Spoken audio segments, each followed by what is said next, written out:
ഇന്ന് തന്നെ ഡൗൺലോഡ് ചെയ്യൂ. കാണൂ നിങ്ങളുടെ ഫേവറേറ്റ് ഷോസ്. പക്ഷെ നിങ്ങളെപ്പോലുള്ളവര് അത്തരം ചോദ്യങ്ങൾക്ക് നിന്നുകൊടുക്കുക എന്ന് പറയുന്നത് ചിലപ്പോൾ നിങ്ങൾക്ക് താങ്ങാൻ പറ്റില്ല, നിങ്ങളുടെ കുടുംബങ്ങൾക്കും. ഇതുകൊണ്ടൊക്കെയാണ് ഞാൻ നിങ്ങളോട് പറയുന്നത്, സത്യസന്ധമായ ഒരു ഉപദേശമാണ് നിങ്ങൾ ആഗ്രഹിക്കുന്നതെങ്കിൽ സമാധാനപരമായി ആ കുഞ്ഞിനെ അവർക്ക് വിട്ടുകൊടുത്തേ പറ്റൂ. ഇവിടുന്ന് ഒരു നിധിയും കിട്ടാൻ പോകുന്നില്ല. ഞാൻ ചോദിച്ചെന്നേ ഉള്ളൂ. ആ ചോദിച്ചാലൊരു കാര്യമുണ്ട്. പാടത്ത് കൊത്തിക്കളിച്ചാലേ നിധി കിട്ടുമോന്ന് ചോദിച്ചാ കിട്ടും. പക്ഷേ അത് കതിരായിട്ടും പൂവായിട്ടും കായായിട്ടുമാണെന്ന് മാത്രം. നീ എന്നെ ഇങ്ങനെയാണ് കൊത്തേണ്ടത് കേട്ടോ.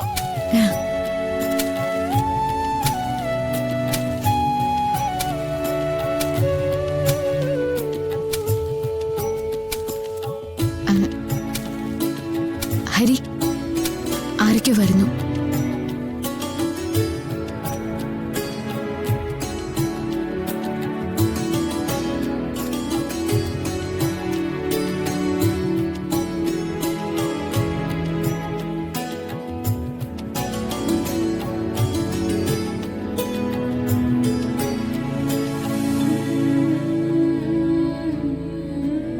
അതെ, ഭാർഗവൻ സാറ് പറഞ്ഞിരുന്നു ഹരിയെ ഒന്ന് കാണാനായിട്ട്. ഞാൻ വാസു, ഇവൻ കണ്ണൻ. ഞാൻ പ്രദീപ്, ഇതെന്റെ അമ്മ ശാന്ത. ഞാൻ അമ്മിണി. ഞങ്ങളൊക്കെ ഇവിടെ നിത്യേന കൃഷി ചെയ്യുന്ന ആൾക്കാരാ. ഞങ്ങൾ 2-3 പേർക്ക് ഇവിടെ സ്വന്തമായിട്ട് ഭൂമിയുണ്ട്. ബാക്കിയുള്ളവരൊക്കെ പാട്ടത്തിനടുത്താണ് കൃഷി ചെയ്യുന്നത്. പക്ഷേ കുറച്ചു നാൾ കഴിഞ്ഞപ്പോ പിടിച്ചു വെക്കാൻ പറ്റാണ്ടായി. ഞങ്ങൾ ഇതിന്ന് മാറിയപ്പോ വേറെ പണിക്കാ പോകുന്നത്. വേറെ പണിക്കൊക്കെ പോകുന്നുണ്ടെന്നേ ഉള്ളൂ, മനസ്സെപ്പോഴും പാടത്തെ തന്നെയാ. ഞാൻ ഭാർഗവൻ സാറിനോട് ചോദിച്ചിരുന്നു, കൂടെ നിൽക്കാൻ പറ്റിയ ആരൊക്കെയാ ഉള്ളതെന്ന് ചോദിച്ചപ്പോ നിങ്ങളുടെ പേരൊക്കെയാ പറഞ്ഞത്. നമുക്ക് ഭാർഗവൻ സാറിന്റെ വീട്ടിൽ ഒന്നിച്ചിരിക്കാം, എന്നിട്ട് എന്ത് ചെയ്യണമെന്ന് ആലോചിക്കാം. ഹരിക്ക് കൂട്ടായ്മയെല്ലാം നല്ല പരിചയമുണ്ടെന്നാണ് സാറ് പറഞ്ഞത്. അതാ ഞങ്ങൾക്ക് ഇത്ര ആവേശം. ആവേശം കെടുത്തണ്ട, നമുക്ക് എല്ലാവർക്കും കൂടി ഇത് ശരിയാക്കി എടുക്കാം. മോളുടെ പേരെന്താ? നിത്യ. വേറെ ജോലി വല്ലതും ഉണ്ടായിരുന്നു മോളെ? ഞാൻ ടീച്ചറായിരുന്നു. ആ ടീച്ചർ പണി വേണ്ടാന്ന് വെച്ചിട്ടാണ് പാടത്തിറങ്ങിയേ? അതിനെന്താ അമ്മേ, അങ്ങനെ ചിലരൊക്കെ ഇറങ്ങി വരട്ടെ, അപ്പോഴല്ലേ ഈ മണ്ണിലെ കാര്യങ്ങളൊക്കെ നടക്കൂ. അല്ല, ഇന്ന് കുടുംബക്കാരും ഇല്ലേ? നിങ്ങൾ 2 പേരും മാത്രമേ ഉള്ളോ? നേരം വിളക്കുമ്പോ ശീലം പോലെ ഞങ്ങൾ ഇങ്ങോട്ട് ഇറങ്ങിയതാ, അതുകൊണ്ടാ 2 പേര് മാത്രമായത്. എന്നാ പിന്നെ ഞങ്ങൾ പോവാ. ശരി, പിന്നെ കാണാം. പാടി. എന്തൊരു സ്നേഹം അവർക്കൊക്കെ, ആദ്യമായിട്ട് കാണണമെന്ന് അറിയ പോലുമില്ല. ഇതൊക്കെയാണോടോ മറ്റുള്ളവർക്ക് പറഞ്ഞാലും മനസ്സിലാവാത്ത ബന്ധം. ഇവിടെ ആരും നേട്ടങ്ങൾക്ക് വേണ്ടി പരസ്പരം മത്സരിക്കാറില്ല. കർഷകർക്കൊക്കെ ഒരു മനസ്സാ, അത് മറ്റാർക്കും ഒപ്പം എത്താൻ പറ്റാത്തതാ. നമുക്ക് ഇന്നിവിടെ വശങ്ങ് നിർത്താം. നമുക്ക് അഡ്വക്കേറ്റിന്റെ അടുത്ത് പോണ്ടേ? പറഞ്ഞതുപോലെ സമയമായല്ലോ. കല്യാണിയുടെ കാര്യത്തിൽ എന്താ വേണ്ടതെന്ന് അഡ്വക്കേറ്റിനോട് ചോദിച്ച് മനസ്സിലാക്കിയേ പറ്റൂ. നമുക്ക് പോയാലോ? വാ.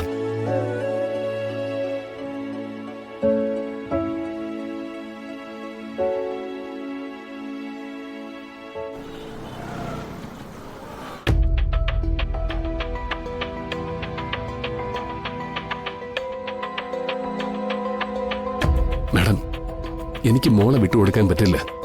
അവളില്ലാതെ ജീവിക്കാൻ കഴിയില്ല. മാഡം, വീണ ആ കുഞ്ഞിനെ ആവശ്യപ്പെടുന്നത് സ്നേഹിക്കാനാണെന്ന് വിശ്വസിക്കാൻ പറ്റില്ല. വീണ അതേ വീട്ടിലുണ്ടായിരുന്നപ്പോഴും പലതവണ ഞാൻ വീണയെ നിർബന്ധിച്ചതാ, കല്യാണിയെ നോക്കാനും സ്നേഹിക്കാനും ഒക്കെ. പക്ഷേ വീണ അന്ന് അതൊന്നും ചെവിക്കൊണ്ടതേയില്ല. അന്ന് നിസ്സാര കാര്യങ്ങൾക്ക് പോലും അവൾ കുഞ്ഞിനെ വഴക്ക് പറയുമായിരുന്നു, തല്ലുമായിരുന്നു. വെറുക്കപ്പെട്ട ജന്മമെന്നല്ലാതെ ആ കുഞ്ഞിനെ അവൾ മറ്റൊന്നും വിളിച്ചിട്ടില്ല. എന്നിട്ട് ഓക്കെ, നിങ്ങൾക്ക് പറയാനുള്ളതെല്ലാം ഞാൻ കേട്ടു.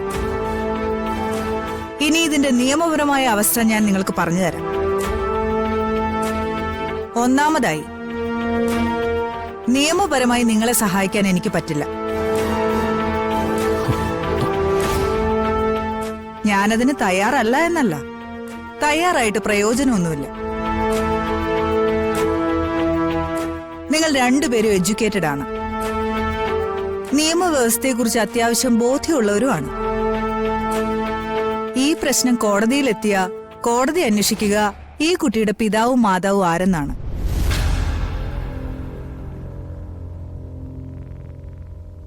അവരുടെ രണ്ടുപേരുടെ അസാന്നിധ്യത്തിൽ ഒരു കുഞ്ഞിനെ വളർത്തിയെന്ന് പറയുന്നത് അവകാശമായി കോടതി പരിഗണിക്കില്ല. അതൊന്നാമത്തെ വിഷയം.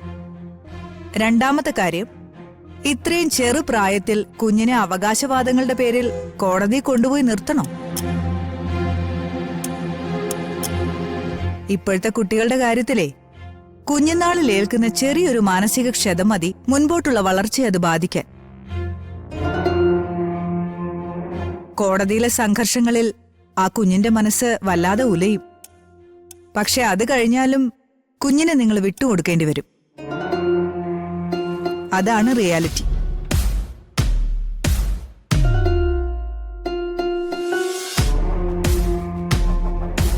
വേറൊരു പ്രശ്നം കൂടിയുണ്ട്. ഇപ്പൊ ഹരിയും നിത്യയും ഒന്നിച്ചാണ് ജീവിക്കുന്നത്. ഹരിയുടെയോ നിത്യയുടെയോ ഡിവോഴ്സ് കഴിഞ്ഞിട്ടില്ല. നിയമപരമായി വീണ ഇപ്പോഴും ഹരിയുടെ ഭാര്യയാണ്. അതേ നിയമത്തിന്റെ അടിസ്ഥാനത്തിൽ നിത്യ ഇപ്പോഴും ജീവന്റെ ഭാര്യയുമാണ്.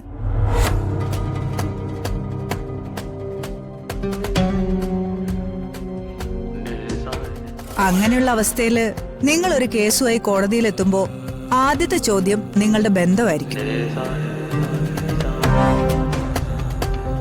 ഒരു സ്ത്രീയും പുരുഷനും ആഗ്രഹിക്കുന്നുണ്ടെങ്കിൽ അവർക്ക് ഒരുമിച്ച് ഒരു വീടോ റൂമോ ഷെയർ ചെയ്യാനുള്ള സ്വാതന്ത്ര്യമൊക്കെ ഇപ്പോഴുണ്ട്.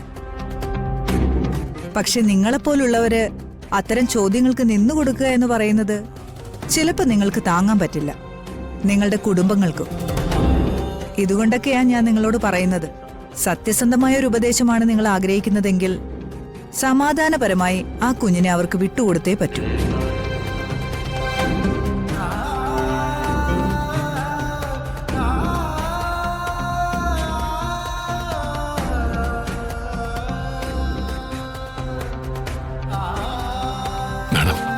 എന്റെ അഭിപ്രായം ഇതാണ്.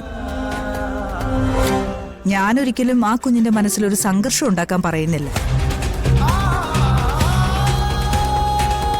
നിങ്ങൾക്ക് മറ്റൊരു അഡ്വക്കേറ്റിനെ കാണുന്നതിനോ ഉപദേശം തേടുന്നതിനോ തടസ്സമൊന്നുമില്ല. I am really sorry.